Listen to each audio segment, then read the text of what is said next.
안녕하십니까. 절세의 달인 문길성 CFP입니다. 오늘은 유상감자 또는 이익소각 시에 많이들 좀 궁금해하시는 주권 발행에 관련된 부분에 대해서 세법상의 부분, 여러 가지 고려해야 될 부분, 이런 부분에 대해서 한번 정리를 해보도록 하겠습니다. 잠깐 설명을 드리면 법인의 대표님께서 지분 구조가 예를 들어서 100%를 갖고 있다. 이럴 경우에는 큰 문제가 없죠. 주식평가해서 배우자에게 60%든 70%든 증여를 하고 유상감자는 이익소각 이렇게 진행을 하면 별 문제가 없습니다. 다만 만약에 이렇게 지분 구조가 형성되어 있지 않고 법인의 대표님께서 90%를 지분을 갖고 있고 배우자가 10%의 지분을 갖고 있다. 이럴 경우 있잖아요. 이럴 경우에는 어떤 문제가 발생이 되느냐.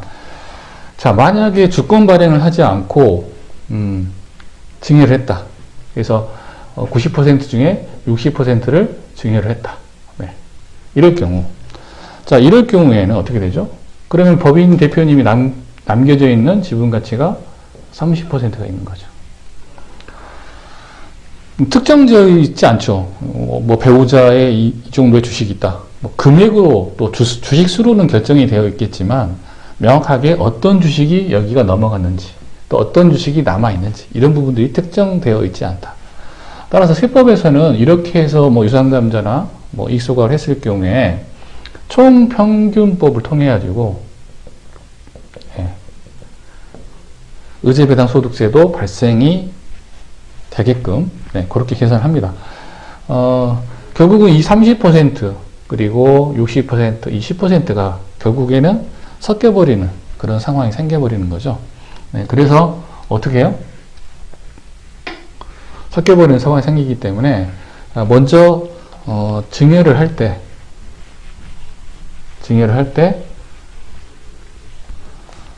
주권 발행부터 먼저 하는 거죠. 주권 발행부터. 주권 발행을 해서 법인의 대표가 갖고 있는 90%의 주권을 발행을 합니다. 예를 들어서 1번부터 9번까지 있다. 그리고 배우자 갖고 있는 주식 10%, 요거는 10번. 이런 식으로 주권 발행하는 거죠. 그리고 어떻게 하죠? 이 중에 1번부터 6번을 증여한다. 이렇게 해서 증여를 하죠. 이 주식을. 그 다음에 배우자 입장에서는 어떻게 합니까? 요 받은 것 중에 어떤 거를 소각을 해야 되죠? 요걸 소각해야 되겠죠. 그래야 의제배당 소득세가 발생되지 않겠죠.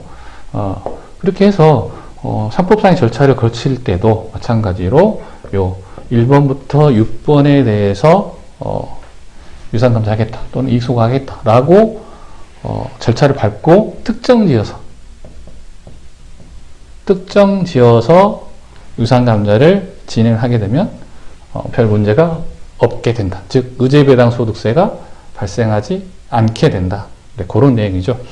이런 부분인데 많은 분들이 질문하셨어요. 그렇게 해도 되느냐? 그렇죠?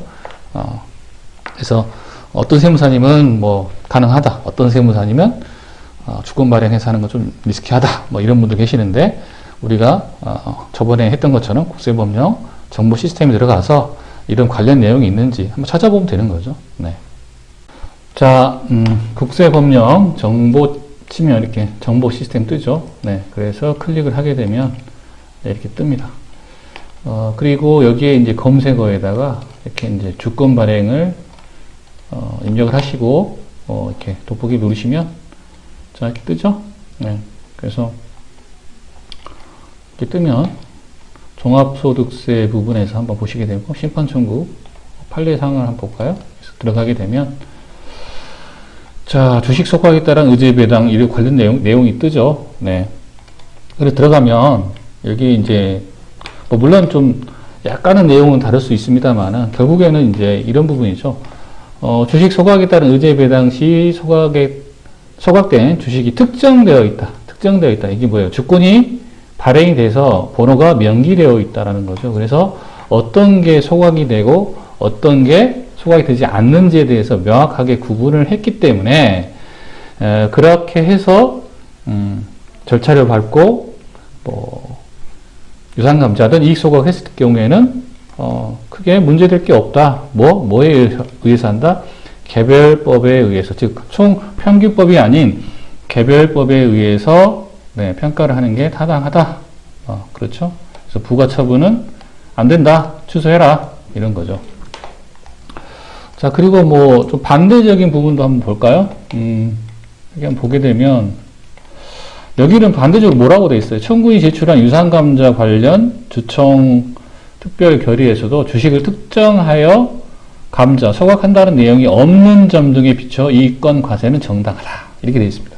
그래서 특정되어 있지 않다, 특정되어 있다, 이 부분에 의해서 개별법이냐 총평균법이냐 이렇게 이제 구분이 되어진다는 겁니다.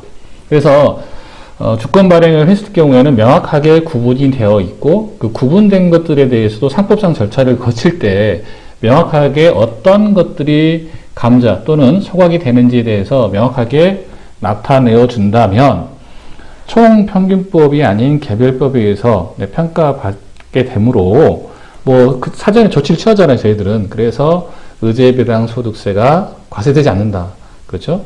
만약에 이렇게 특정 지어지지 않고, 그렇죠?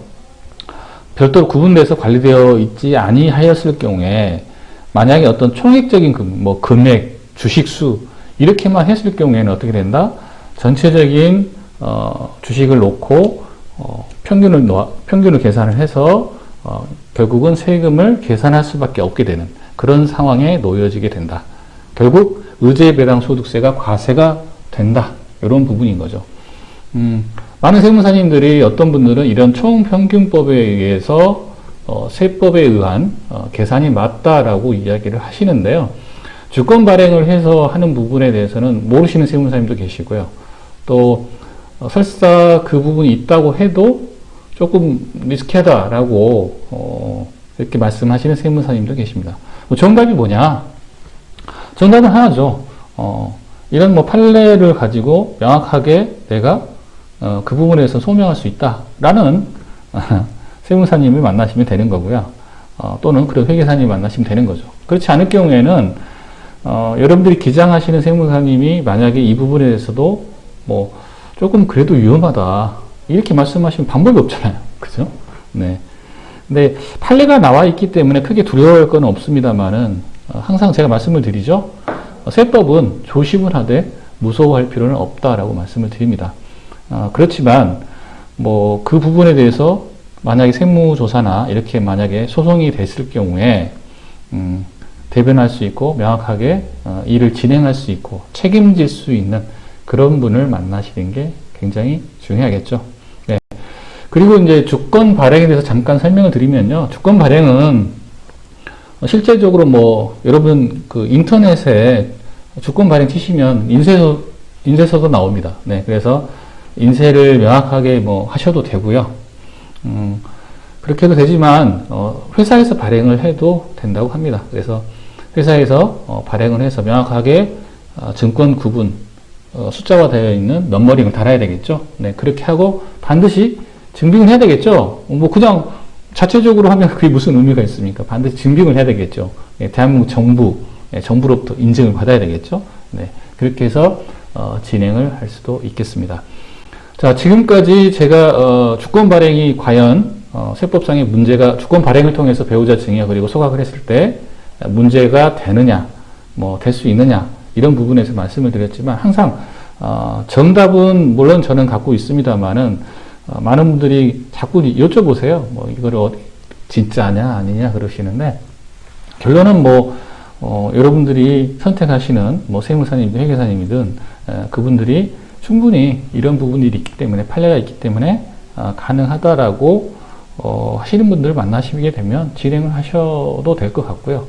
나는 좀 리스크해서 못하겠다. 그럼 못하는 겁니다. 네, 그래서 참 이게 컨설팅 하다 보면은 그런 것들을 많이 만나게 되는데요. 네, 대부분은 지금까지는 잘 더 진행을 해왔기 때문에 큰 문제점 없으려 봅니다만은 어떤 세무사를 만나느냐, 어떤 회계사를 만나느냐에 따라서 굉장히 좀 갈리기도 합니다. 네, 지금까지 강의가 만족스러우셨으면요. 구독, 좋아요, 알람, 그리고 SNS 공유 꼭 좀 부탁드리겠습니다. 감사합니다.